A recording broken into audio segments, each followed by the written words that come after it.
Welcome to the party. I'm Sam Ekstrom of Locked On Sports Minnesota.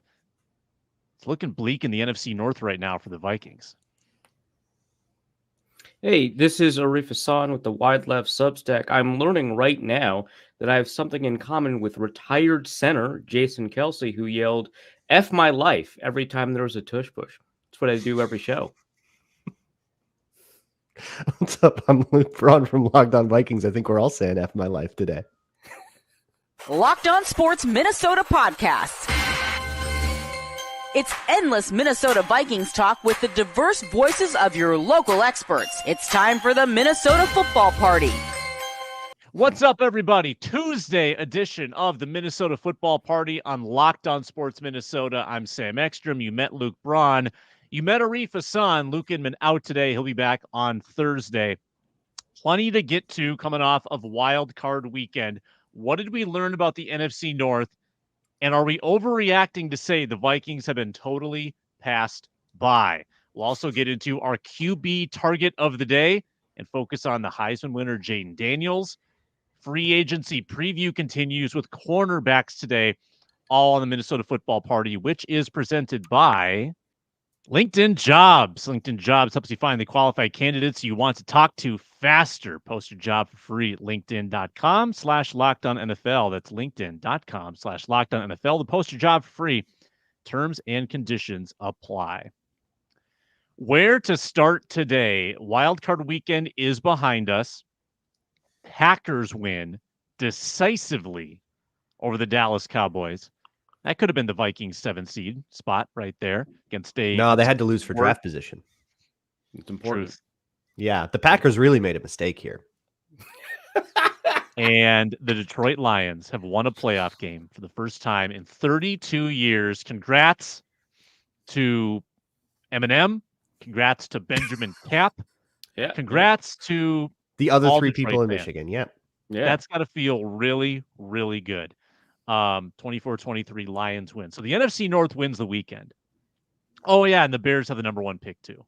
Just to throw that in there. Lot to mull if you are a Viking supporter about like where they stand in this division. Are they worst in the North right now from a futuristic lens? Or is it an overreaction to say that a 1-game sample for Detroit and Green Bay is enough to throw you off course and change the way you approach the offseason? What say you, Luke Braun? Sam, you desperately need a milkshake. Have a milkshake. Get outside. Get some fresh air if you can. If it's, I don't know how cold it is right now in Minnesota. Extremely. This is Extremely. -7. Oh, this is why. I get it now. Okay, this happens every January, February when the weather gets real bad. It gets Vikings fans real become doomy even more depressed. around Yeah. around Viking sphere. It's dark at 4:30.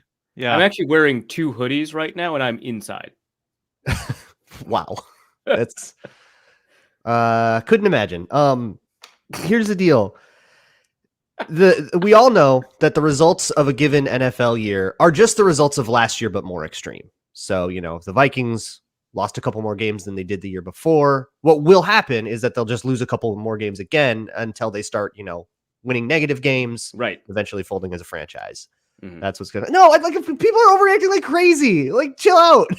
They won a couple wild card games. It's a long way before we start projecting the 2024 season. We don't even know who's going to play for the Vikings in 2024. Like, we don't know like 2/3 of the roster in 2024. We have no idea who it's going to be. So yeah, I'm going to reserve my judgment there. Good for the Packers and the Lions for winning playoff games. But like I said before, if Vikings Twitter is consistent, then they will say that those teams have made grave mistakes by winning playoff games when they aren't the 1 seed. Well, we know Vikings Twitter is consistent, if anything. So Yeah, no hypocrites in there at all. Model of consistency. By the way, Luke Braun, congratulations on Arif Hassan too. I was left out this year. Yeah. I was left out of the worst Vikings pundit bracket. Do you guys see this? Yeah, I did see this. I think in the poll they spelled my last name wrong. They did. That's They did. beautiful. Yeah, it's gorgeous. Yeah, I Luke Braun is Yeah. Luke Braun matched up with Paul Allen head to head, taking him down. Yeah, congrats, by the way. Yeah, that Dude, makes sense. I think I was up against Forno. I voted for Luke, of course, and I voted for Forno, of course, because Forno and I are going to be bunking together at the Senior Bowl, and he'll be cooking breakfast. So any way to get him to poison my food, I think, is optimal. So I voted for Forno. I believe last I checked, I was beating him by like 4 or 5%. It was tight. It was pretty Very close. tight. Yeah.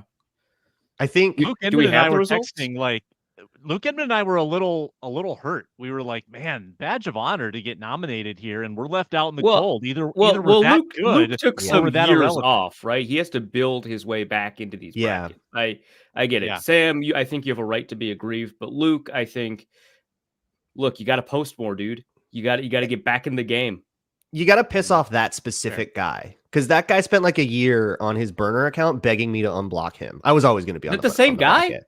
That's the same guy. Oh, that rules! It's incredible. I want to win it so bad. I've been telling people to brigade the vote for me. Off to a good start. I think I don't usually interact with these, like whenever there's like a Vikings whatever of the year. I don't usually. I just kind of want to let the process play itself out. Me too, usually, but for this one, I love it. I love it so much. I love the comments. The comments I am here for all day. Back to the conversation at hand. This is the argument, I think, in favor of the Vikings. The Lions are really good, but their quarterback is can also be like very Jared Goffy, because he is Jared Goff. Like, he has the Goff gene in him, and he's old, getting older, and expensive. Secondly, the Packers were out of the picture 3 weeks ago. Their quarterback has been riding the QBR roller coaster. And the Bears are tempted to stick with Justin Fields, maybe. So there are paths of catastrophe, I think, for all three teams that the Vikings are dealing with. It's not like they've all got a young quarterback that is on a rookie deal and they've built around them successfully. No, like, there's still mystery, I think, about all of them. Detroit has the best bones. Well, let's also add that, like, the Packers have all of the potential downsides of a young, unknown quarterback, but none of the upside, in that they had to sign him to a new deal already. Right. Yeah, they don't get to do the rookie deal thing. Yeah, so there's that. Sorry, Sam, I cut you off. No, I was done. Cool, great. What else? So my take, add to it, Arif. Yep. My take is that it's going to. Well, it really depends on what happens with Ben Johnson, right, in Detroit. I think that there's like a lot going on with his influence on Detroit's success, right? And so, while I trust Dan Campbell and the coaching culture to produce somebody that they like, I just don't know if that guy has quite the chops. I mean, we see this a lot where a coordinator leaves and then that unit kind of tanks. Not all the time, right? Steve Wilkes did a great job with the 49ers defense this year, right? But it is a concern, right? So I think there's that. But I think for now, it is probably fair to say Detroit, just the best team in the division. And you keep that as your default, knowing that the best team in the division in the NFC North is not as solid as maybe somewhere else, right? When the Buffalo Bills were the best in the division before Mike McDaniel arrived, right? Something along those lines. So I think that there is the possibility that Detroit collapses a little bit more than other division leaders, but for now, just say Detroit's the best team. The Packers, I think that you're right. The Packers, who Jordan Love is more than just the past 4 or 5 games, right? He looked good against the Chargers and the Chiefs and the Raiders and the Vikings and now the Cowboys, right? That's 3 good defenses and, like, I think 3, and I missed one of the teams he played against, and 3 catastrophic defenses. And he's looked good against them, right? But he is also all of the other games that he played, right? And so I've seen a lot of quarterbacks get hot at the end of seasons and even into the postseason. And very often, not all the time, maybe not even most of the time, but very often they match their median performance or a little bit better from the previous season rather than their best performances at the end of the previous season. That happens a lot. And so I think that there's still a lot unknown with the Packers. And I think that they've played their way into more Joe Barry, right, on defense. And so that's going to continue to be a concern for them. And so I think that there's a lot there with the Packers where we just cannot be, we can't be certain that they're going to be an interesting or a good team. The Bears just interviewed Greg Roman for offensive coordinator, which, bad or good, whatever, but I think would suggest that they're still interested in keeping Justin Fields despite having the number 1 overall pick, because I can't imagine getting Greg Roman as your offensive coordinator and then like drafting Drake May or Caleb Williams. That feels backwards to me. Really? I feel like Caleb Williams fits that. I don't. Okay. I think that, which is not to say that Caleb Williams plays like or has the talent level of a Patrick Mahomes, but like Patrick Mahomes or Gardner Minshew, there is athleticism there, but it is not. He's not Fields as a runner. I just see like, yeah, they did a bunch of triple option, maybe. Yeah, I don't love that fit. I think that you're minimizing Williams, and I think a lot of NFL teams would think that too. So I think maybe they'll use they have also the 9th pick or something like that. Maybe they'll use that on Jayden Daniels, and so you could justify keeping, Greg Roman and Justin Fields all together. But to me, this strongly suggests that they're at least considering Justin Fields.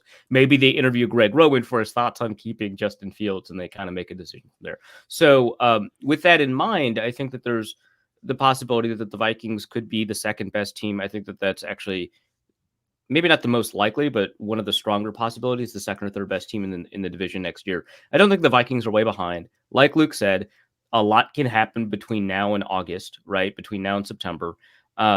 I don't know what the Vikings quarterback situation is going to be like, whether or not they go back on Kirk Cousins. I think that's the most likely option, but they could, go after a quarterback that's available in free agency and or the trade market. They could go after a second-round quarterback. They could go after a first-round quarterback. Like, it is possible. We've discounted this possibility because it is unlikely, but that doesn't mean there's zero likelihood, right? They could trade up for Jayden Daniels, right? And that could give them a potential quarterback in the future. And you could end up in a situation with like a CJ Stroud, right? Like, we don't know, and it's impossible to tell. So it is really a lot to be doomering right now in January about next September. I wonder with like the way we talk about Kwesi and with the drafts that he's had so far and the whole thing, Kyle Hamilton and Lewis Cine and all that, if we were in the Bears spot right now, where we had the first overall pick, but also last year we passed up Jalen Carter for Darnell Wright, you think we would be like, haha, future is now, baby? The thing is, I think passing on Jalen Carter was fairly justifiable for a number. It's not working out. It's like fairly justifiable for like a number. It's not going to matter. Justifiable. I agree. I get what they were thinking. Not relevant in discourse about it in January. Okay, no, that's fair. In terms of the way that you do January discourse, yeah, for sure. But I just think that like if we're like, hey man, we want to evaluate the process of this general manager, I just don't think that's a good place to start. Like if we were going to objectively and honestly break down a general manager in terms of their process. That said, yeah, it's if I were humoring, I would focus on that particular misstep. So which NFC North team could bungle greater here? Bears committing to Fields long term, Lions committing to Goff long term. So he turns 30. Again, pocket quarterback, might have a pretty long shelf life, but he is in line for a new deal. Or Jordan Love being committed to long term. Feels like, well, I want your guys' take. Arif, who rank the order of bungles that could be made. So in the framework of the pause, of let me having add more in loose, where would a Kirk Cousins extension then rank in that list? Depends on the type of extension. In the context of having more to lose, I think that it is possible to say that a long-term extension for Goff is the greatest propensity to bungle, right? And that's because of the Ben Johnson concern, right? He's just a Ben Johnson merchant. Yeah, I mean, yeah. And I have, I still have concerns about Jared Goff. I've had to walk them back, obviously, because of how consistently well that passing offense has performed. But it remains a concern. It's less about age and more just about continuity and being able to get figured out and stuff like that. So I think Jared Goff won. And then I know I just framed it in terms of having more to lose, but I still think that like the opportunity cost of giving up a better quarterback puts the Bears at number 2. I guess if it's a long-term deal for Cousins, I would put that at 2 or 3. If it's a short-term deal, I think I put that at 4, which puts the Packers and Jordan Love at 3. Love has shown the most upside out of all of these guys, right? And so I guess technically Fields has shown upside in the way that we traditionally think of it, but just in terms of the ability to produce on the field for multiple games in a row, it would be Love, right? And so committing to him long-term makes sense, but that doesn't mean that there's not a lot of opportunity to fail there. So I'm going to put that at 3 just because there's a lot of possibility there in ways that I don't think are necessarily true for Goff or Cousins. I feel like Fields and Love, there is this risk that we're going to, sign him to a big giant contract, but actually they were just hot right now. And then they come out super, super cold in September. And Fields was hot at the end of last year too, right? Like if we want to talk about committing to quarterbacks because they got hot at the end of a season. Yeah. And they fired Luke Getsy, right? So he's got to learn another system. So, that certainly hasn't been a problem before for them, has it? Like, I could see, like, I look at like the Giants, right? And oh my God, Daniel Jones got so hot at the end of last season, won the playoff game against the Vikings, looked fantastic. Couldn't have been more of a disaster, right? And that's a long-term commitment. And when you compare that to like Goff and Cousins, who are older, with Goff and the way the Lions are constructed, I do agree that like losing Ben Johnson could do a lot of damage there. But as long as there are still people in that organization that understand Jared Goff's shortcomings and how to avoid them, I think better than they did in 2021. I still think they can at least get something sensible out of him. And he's got so much experience now that can kind of become the thing that you drive on. He's no longer young and learning. But with Fields and Love, you could get into a 5-year deal that you want out of immediately. Oh, that's a bungling. Versus Kirk Cousins, if he doesn't come back from his Achilles, let's say, and he like totally sucks next year, you're probably in a 2-year deal. You can get out of that a little bit more easily. Or even if you just have to wait it out, you don't have to wait as long. So I think those two situations at least come with a little more flexibility to me, which is always very important to me. Versus these young guys, these two teams have to decide you're our guy or you're not our guy. And they have to decide like right now with way more years at stake. Quick clarification on some reporting I've heard that might be inaccurate because it goes contrary to what I had believed and heard. I've heard people say that the Vikings owe Kirk the $28 million dead in addition to a new deal. That's incorrect. Not quite. Right? Yeah. So they've already paid him that money. Yeah, that's how dead money works. You've already paid it. So they don't owe him that. You have to consider the void money after they've already paid it. Right.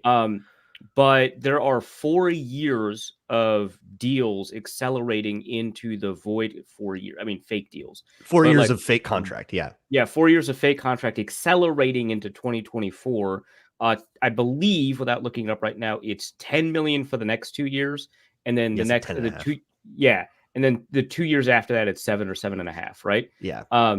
And so the most you can do is free up all but I think $10 million in terms of the dead money coming in. And then you can extend out the rest of that again, or keep it as extended as it is right now, because of the way the signing bonus stuff is structured. So no, they're not 100% on the books for the 28 if they re-sign him, but you can't get rid of that 10 million because that's just how signing bonus proration works. Yeah. You will have to pay all of that 28 off eventually at some point. Yes. There's no way to get rid of it because they've already paid him. A way to think of it is if you do sign Kirk Cousins to an extension, $18 million worth of dead money gets moved into the future, gets off of 2024's books and into the future. So it kind of comes at like a weird, like deferred rate. Yeah. You can sign him to a $20 million extension, or you can sign him to a $30 million extension and only add 11 mil to your cap. Yeah. And the same thing is true of Daniil Hunter, where he's got 14.9 in dead next year, but you're only going to be liable for about half of that if you extend. Marcus Davenport, should you decide. Yeah, if that's on your yep. A prove it deal off his 100 snaps. I did get some DMs that are like, hey, I know, Arif, that you were joking, but what do you think about signing Marcus Davenport to a prove it deal? And I was like, come on, man. Like a real one instead of a $13 million prove it deal. Coming up, QB target of the day and free agent cornerbacks next on the Minnesota Football Party. LinkedIn brings you today's show, and when the new year starts, you're into Q1 and you might be hiring. And what's the one move that I can make to bring my business to the next level in 2024? That's what you're asking yourself. Who can I hire to help fulfill my business's New Year's resolutions? LinkedIn Jobs knows that your success depends on the team you surround yourself with. LinkedIn Jobs has the tools to help you find the right professionals faster and for free. It can be intimidating to hire. Interviewing process, it can be a little bait and switch sometimes, right? You talk to them, you don't really have a good feel for it, and then you get somebody that's totally different. Well, LinkedIn isn't just another job board. There's a billion professionals in that network. Great place to hire. And it's so easy that 86% of small businesses get a qualified candidate within 24 hours. It's why small businesses rate LinkedIn Jobs #1 in delivering quality hires versus leading competitors. And they know that small businesses are wearing so many hats and may not have time or resources to hire. But thankfully, with LinkedIn, the process is intuitive, quick, and easy. So post your job for free at linkedin.com/LockedOnNFL. LinkedIn.com/LockedOnNFL to post your job for free. Terms and conditions apply.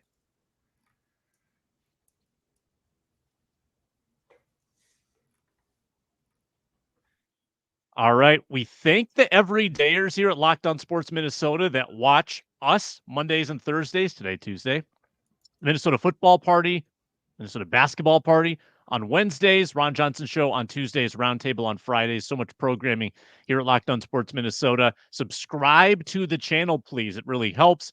Or find us on the Locked On Vikings audio feed. All right. We started last week with Michael Penix Jr., which, by the way, I posted this video just cut out from the conversation, like 12 minutes on Monday. And naturally, a lot of people watched, a lot of people commented, a lot of rational comments, a lot of irrational comments. Okay, I'm definitely checking these comments out. I'm going there immediately. Yep. Yeah. Basically, you guys poo-pooed the notion that Michael Penix Jr. is a first-round pick, which was never going to rile people up. I mean, people are... That's the normal opinion. People have... I don't know about that. Have you seen the Photoshops of Michael Penix in Vikings purple? I mean... He could be a second-round pick. Yeah. I'm not saying don't draft him. Sign Kirk, draft an edge rusher at 11, and then draft Penix in the second round. This is like a fairly popular offseason strategy that people have proposed. Yeah. Okay. I put it in my last mock draft. You didn't sound that optimistic when we talked about it last week, and people picked up on that. But anyway, some people supported you. Not everybody hated you. Today, we talk about the Heisman Trophy winner, Jayden Daniels. And I'm intrigued to see if you also put a wet blanket on this notion. Arif Hassan, why don't you start us off? Jayden Daniels. I like him a lot. He's a lot of fun. I think there's like a lot of work that needs to be done just because I think that he's pretty inconsistent based off of what I've seen in terms of which games he'll be accurate. Because his accuracy, when it's there, is incredible. Like the ball placement on some of his best throws are outstanding. And while I haven't dug into it with like a ton of detail, it very much seems like there's a mechanical inconsistency with the reason that there are some games where the ball placement isn't 100% there for him. So if he's drafted, I guess I'd have some concerns about him starting right away. The similar concerns have occurred for previous quarterbacks who have started right away and have done well. So you might be able to fix these in one off season, but that's something to keep in mind. He's super athletic, which is important, obviously, in the way that the modern NFL works. But I don't want him to be used like Josh Allen. Right. I would rather he be used like a quarterback that has or a Jalen Hurts, right? I'd rather he be used like a quarterback that occasionally runs because I have concerns about his build, right? He's 6'4", 210. He looks very skinny. But B, I don't think he takes contact on as well as Allen does, or as well as Lamar Jackson does, or as well as Jalen Hurts does. And so I think that you're not getting as much rushing production out of him as you would them, but certainly you're getting a lot more than you would out of somebody like Kirk Cousins, right? Or to Jared Goff, right? So I like that about him. I just don't want to get so caught up in the fact that he is genuinely quite athletic to be dependent on that. But I think that he's a great passer. And I think there's something there. I think that his scramble capability is excellent. I think that he's got a good instinct for where defenders are. His ability to kind of dissect zone coverage in particular is really impressive to me. As coverages get more complex in the NFL, you kind of hope that there's going to be a little bit more. He uses ball placement primarily to beat man coverage more than really digging in on man coverage beaters in terms of the concept.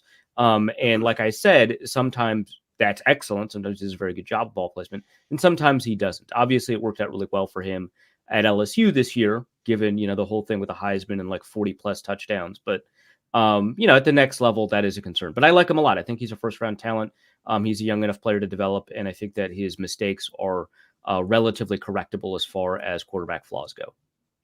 Let me give it just a couple of the numbers, and then we'll get Luke Braun's evaluation. I know Braun's crunched the tape on this.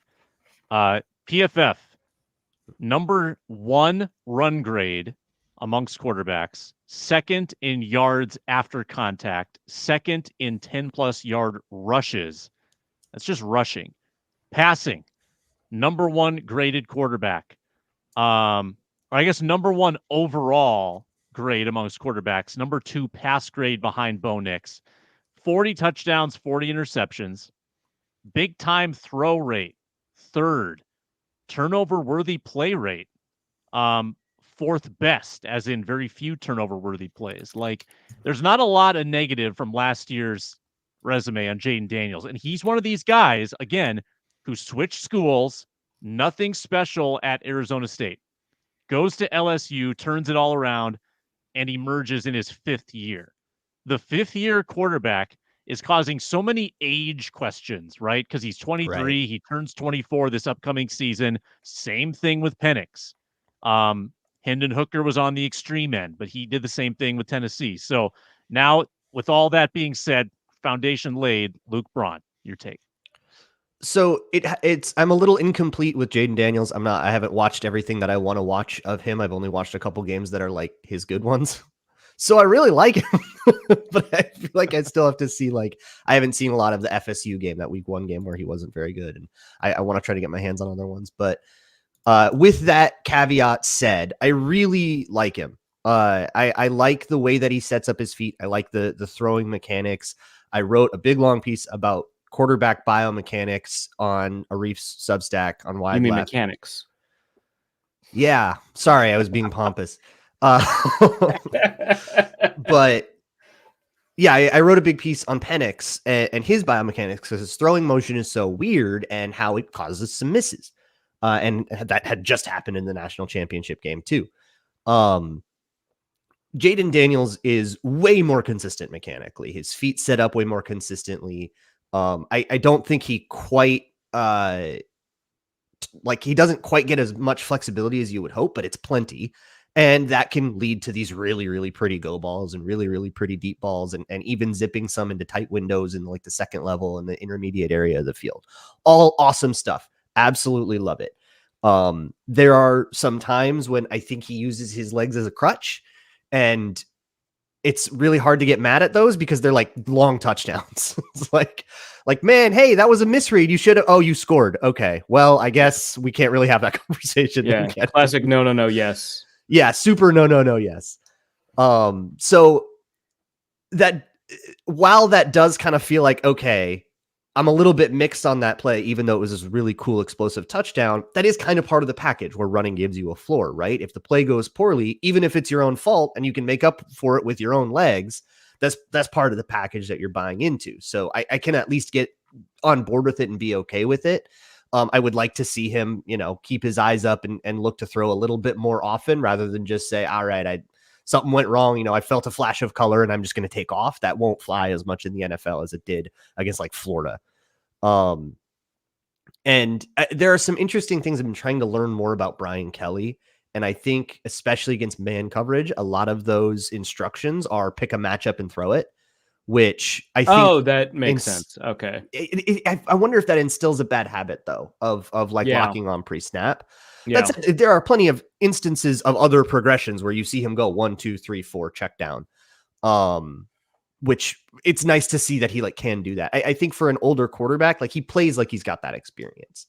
You can see him say, all right, we got middle of field closed. That means I'm doing this. Middle of field open. That means I'm doing this, which is a lot of the progressions are versus closed, you do this, versus open, you do this, versus man, pick a matchup. So I don't know. I think there's a lot that I really like, and I'm still kind of waiting for the other shoe to drop when I watch his bad games for what's wrong here. But there's also a lot of weird context at LSU. The LSU center, I don't know who that dude is, but I need him to be selling insurance now. That dude can't snap.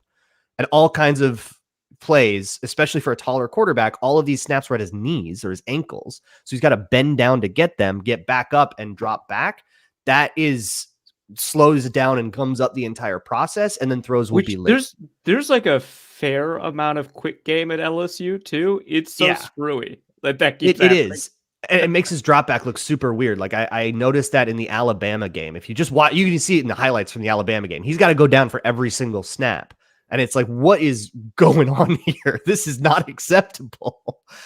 And he'll be at the Senior Bowl, right? I have no idea. If he is, I'll watch for that.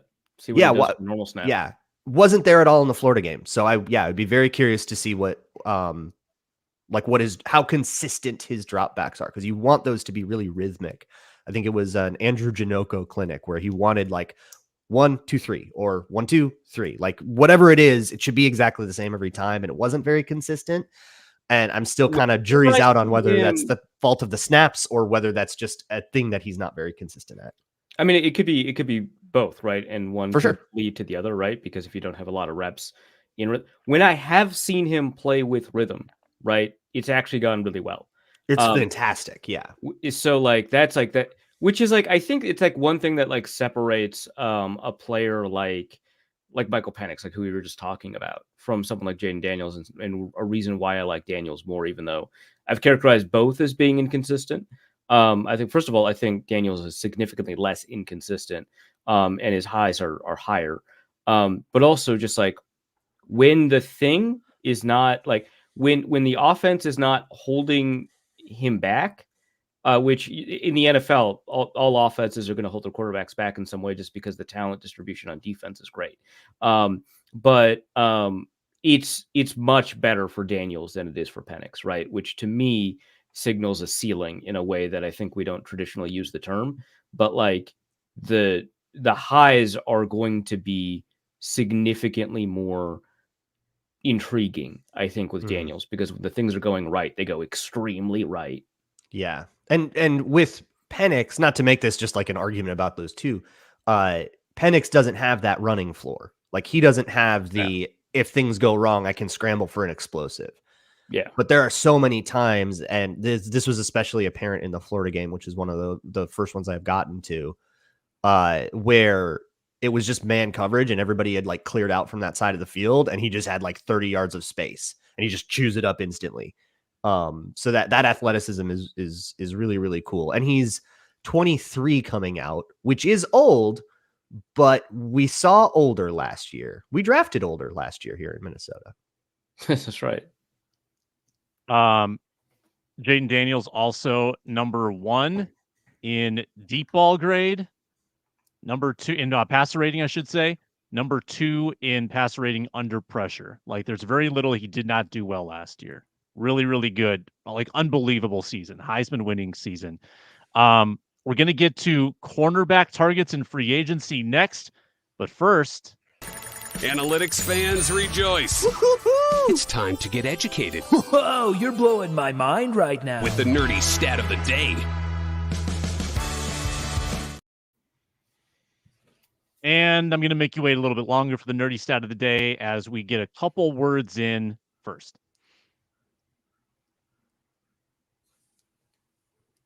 It's playoff time at FanDuel.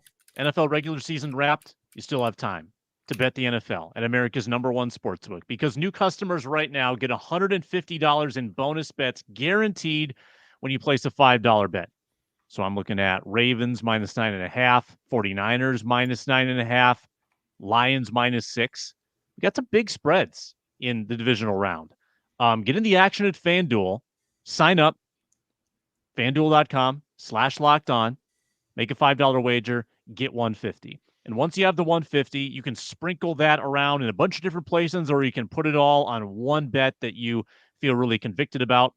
You can find bet suggestions in the Explore tab, build out a same-game parlay in the Parlay Hub, and so much more. FanDuel.com/lockedon, FanDuel.com/lockedon. Make your first bet a layup. Get $150 free. FanDuel, an official partner of the NFL. We're also presented today by Jase Medical. There are some tough realities in life because life is unexpected. You're going to get sick sometimes, and it's not always going to be convenient, and you don't always know the severity of it. Pharmacies are running out of antibiotics. There are supply chain shortages. You might not be able to get in and get seen to get a prescription filled. And that makes you feel helpless. And that's never a fun place to be because you've got a life to live. You want to do things socially. You want to do things professionally. The Jase Case can help with that. That's a pack of 5 different antibiotics to treat a long list of bacterial illnesses, including respiratory infections, skin infections, UTIs, the stuff that can happen just to your average person. JaseMedical.com. Complete your physician encounter. It'll get reviewed by a board-certified physician. Your medications will be dispensed by a licensed pharmacy at a fraction of the regular cost. Never been more important to be prepared than today. JaseMedical.com. Offer code locked on. Get $20 off your order. JaseMedical.com. Promo code locked on.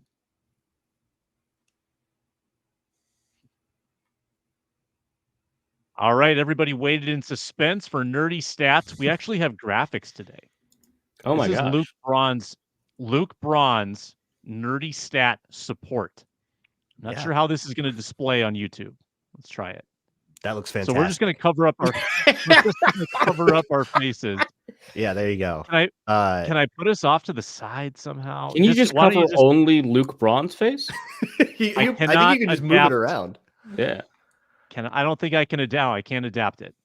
This is fantastic for our audio listeners. I mean that unironically this time. You're getting a better experience than the people viewing it. This time you're doing a little bit better. While Sam fiddles with it, I can talk about it. So, Spencer, thank you so much for making this this graph here. This is a cumulative EPA value defensively by overtime by drive. So if the graph goes up, the defense was doing better. If the graph goes down, the defense was doing worse.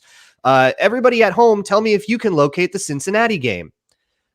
This is the fourth quarter, especially the audio listeners. Please tell me if you audio listeners, please tell me. Please point with your finger where you think the Cincinnati game. Audio listeners, you might have to look this up later, but I'll describe it for you. It's a very normal looking graph until you get an incredible peak around, the end of November. And of course the Raiders shutout 140th or something like that. Yeah, around the 140th drive would be the fourth quarter of the Bengals game, and then the collapse is even more dramatic than the rise was. You can tell that this got solved. This got figured out. This was not just a couple of poor instances. This was far too consistent a decline for it to be explained by, we made a few too many mistakes, because eventually there would be good plays in there as well. And there just weren't. Everything was a beater. Everything was schemed out. And I think that this is like a big sound the alarm moment for the defensive staff. You got to figure out something different to come out with. And that doesn't mean entirely reset and change the scheme.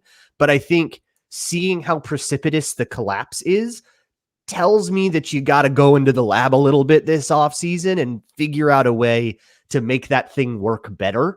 If not, just go back to regular Belichick cover 7 stuff and say that was a fun experiment, but I don't think that's what the Vikings do. I think they've just got problems to solve and they'll try to solve them. Yeah, I would like to see a graph of like a number 1 defense or another top 5 defense and see how linear it is, because this is a very linear upward line. And imagine if it had kept going up, right? Like we're talking about a 100 EPA defense. As it is, ended around 18, it looks like. Very interesting stuff from Luke Braun, and wonderful graphic work on the host part. Arif Hassan, nerdy stat of the day. I did not bring a graphic, in part because I did not prepare for this segment. So while you're doing the ad read, I just went over to Seth Walder's Twitter, figuring that something would show itself, and it did. So Usually what I do. Yeah. So what Seth Walder, so he works at ESPN Stats and Info. He's part of the analytics stuff that they produce there. Personally, I prefer his work over some of the other people that work there. Sorry to the other people that work there. But Seth compiled the end of year 2023 motion stats. And I found it kind of interesting. I don't know that it's conclusive, but it's interesting, right? So the top 6 teams in motion rate, pre-snap motion, he also has like total motion, so motion before the snap as well. But in terms of motion that concludes by the snap, the top 6 teams all made the playoffs, which feels like, oh, is that kind of definitive? The bottom 2 teams also made the playoffs.